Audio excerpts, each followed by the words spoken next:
Poor boundaries are the cause of a lot of pain in our lives, and that pain comes from a confusion about what's ours and what is someone else's. And I've got a story to illustrate this. So the other day at the dinner table, my brother shared a story about something that he had done over the weekend, and I felt this incredible urge build up inside me to validate him and make sure that my parents praised and validated and felt really good about the thing that he was doing so that he would feel sufficiently praised and validated. He was sharing something quite vulnerable, and I basically just wanted to make sure that he was okay. But the issue with that is that I was just at the dinner table and I felt this real tension. And I shouldn't be feeling tense at the dinner table because my brother is sharing a story about what he did on the weekend. And as I was listening to this and as I was feeling that tension, I remembered, my brother's feelings are not my property. My parents' reactions are not my property.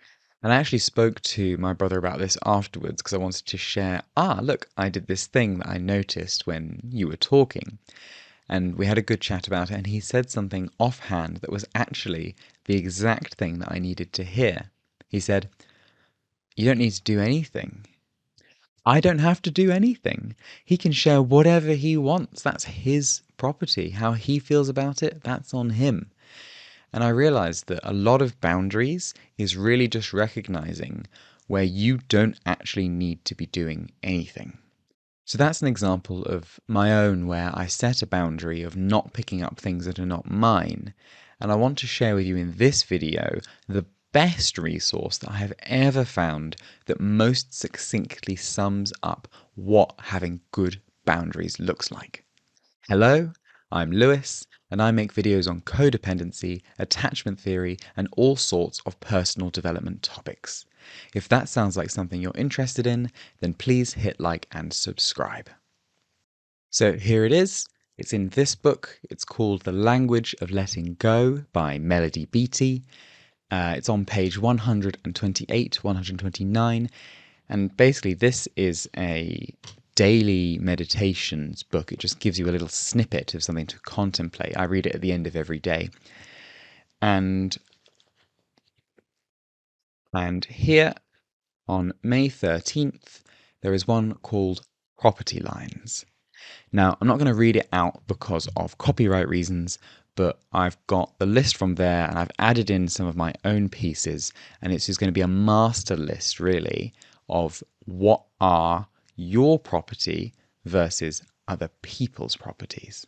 Because really, that's all that boundaries are. They're recognizing the line between what's yours and what's another person's and making that very clear and making sure that nobody steps over it. So here we go. Here is a very long list of things that are not your property. Another person's feelings, another person's problems, another person's addictions, another person's self-defeating behavior. These are not your property. If someone is being a martyr, if they're being controlling, if they're being really negative and pessimistic, or if they're worried or anxious, that's not your property, that's their property. If someone doesn't like themselves, that's their choice, and other people's choices are not your property. Who other people want to see, what other people want to do, that is their property. The beliefs and messages that someone else has are their business, not yours. If someone is stuck, confused, doesn't know what to do, or just a bit befuddled, their stuckness is not your property. If someone has acted and has to face consequences for their actions, both the act and the consequences are that person's property. It belongs to them, and they have nothing to do with you. If someone is being an asshole or being unkind, that's their problem, and other people's problems belong to them. If someone struggles to be loving or kind or caring, that's on them. Another person's happiness or misery is theirs. Another person's guilt or feelings of shame are theirs. Someone else's hopes and dreams and ambitions are only their property. Any lies, deceptions, untruths, misbeliefs are up to another person, And any actions that are inappropriate, manipulative, cheating are also only the property of the person doing them. Basically, anything that another person says or does is their business and is not your responsibility at all and is not for you to try and control or influence. Now, that's by no means an exhaustive list, but I hope it gives you a good idea of some of the things that are not your property. And that's the phrase that the book uses and that I use. I just think, that's not my property. And really, the key to this, the point of this, is knowing what not to take on that is actually other people's. And I would often find myself doing that a lot. And this boundary is not just to stop other people coming and stepping on your property, which we'll get into in a moment. It's about you not taking on other people's crap as well. Because other people's crap is their business. It's got nothing to do with you. And you don't need to carry that around or try and fix and control it. And having good, clear boundaries will help prevent you from doing that, which keeps you safe and happier. So, what then are some examples of things that are your property? Well, your behaviors and the consequences of those behaviors are your property. What you choose to think, say, do, how you feel, your happiness, your sadness, your shame, your guilt, all of that is your property. Any problems that you have, any beliefs you have, any messaging that you've internalized, that's your business. Your health, your wealth, your choices, who you want to hang out with, your ability to love and to care and to nurture, your property. Your denial, your hopes, your dreams, your ambitions, whether you allow yourself to be manipulated or controlled or abused or mistreated, that's your business. All of that is your property. You own it and you are responsible for it. And nobody else should be stepping into that and trying to mess with it or control it unless you explicitly ask them and allow them to do that. Otherwise, that's your boundary. That's your property. And then the key takeaway is let other people have their property and take good care of your own property. And that's the trick to having good boundaries. That's all that it is. Let other people have their property and look after your own. Now that's great and all, but there is one issue here. It's that other people might not like it when you set boundaries. And I feel like this is probably the most difficult thing about growing and changing and having boundaries. Because when you change, other people have to change too. And the reason that is because when you change, you expect different things in the ways that people relate to you. Meaning that when you change, other people have to change the way they relate to you. And that can be really difficult for them. And they might not like it because they're used to relating to you in the way that you were before. That's what's normal and natural to them. And they might have gotten a big payoff of relating to you in a certain way that you're no longer giving to them, which can be very difficult. And that's obviously difficult for you to have to take and also deal with. But the thing is here, if we remember our property lines, other people's frustrations, anger, and confusion is not our property, and there is nothing that we can do to control it. So you have to just continue being yourself and being that change that you're living into, and you have to hope that the people around you will be able to change and adapt at the same time, because your hopes are your responsibility. And it won't be a perfect straight line of you always enforcing these boundaries and doing that perfectly, and the other people wonderfully rising to the occasion of the new you. It's probably going to be a bit messy. You're going to let yourself down. Other people might cause you to feel quite angry, but again, you can just notice, I am angry. This is my property. And you could even find that some of the people that you least expected to be receptive are pretty chill about the change and actually supportive of it, which surprised me when I did this. But there will be some people who aren't happy, and that just sucks. And the only thing that I've found that really helps that is by being radically honest and radically clear about the purpose of boundaries and what they are and what they aren't. Here's what a boundary isn't. A boundary isn't something that tries to control another person's behavior by imposing a rule and a negative consequence on them for breaking that rule. So, for example, you can't shout at me, and if you shout at me, I'm going to shout at you. A boundary is not for the other person, it's only for you. And in the example above, you're telling the other person what they are and aren't allowed to do. But that's not how boundaries work. Other people's actions and their behavior is their responsibility. But the consequences of that also belong to them, and the consequences of what you are actually laying out clearly when you set a boundary. So here's what a healthy boundary is. A boundary is where you draw a line and you say what you're going to do if that line is crossed.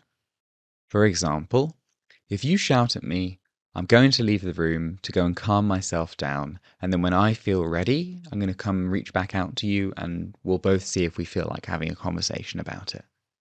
Do you see how that has nothing to do with the other person's behavior? It's simply stating, if you do X, I will do Y, and it's about me and it's for me. I suppose this does get a little bit tricky when some boundaries are about the other person's behavior. So, for example, if you cheat on me, I will leave you. As in, don't cheat on me. And you're controlling the other person's behavior in that sense, I suppose. But the boundary is still for yourself because you value yourself so much that if the person you're with cheats on you, that you will leave. And then the sneaky thing about boundaries is that you need to remember they're for you, and they're not just to stop other people's behavior from infringing upon you, but also to stop you from sticking your nose into things that are none of your business. So taking responsibility for other people's happiness, trying to fix people who are having a fight, trying to cheer someone up if they're feeling miserable, none of that's your property.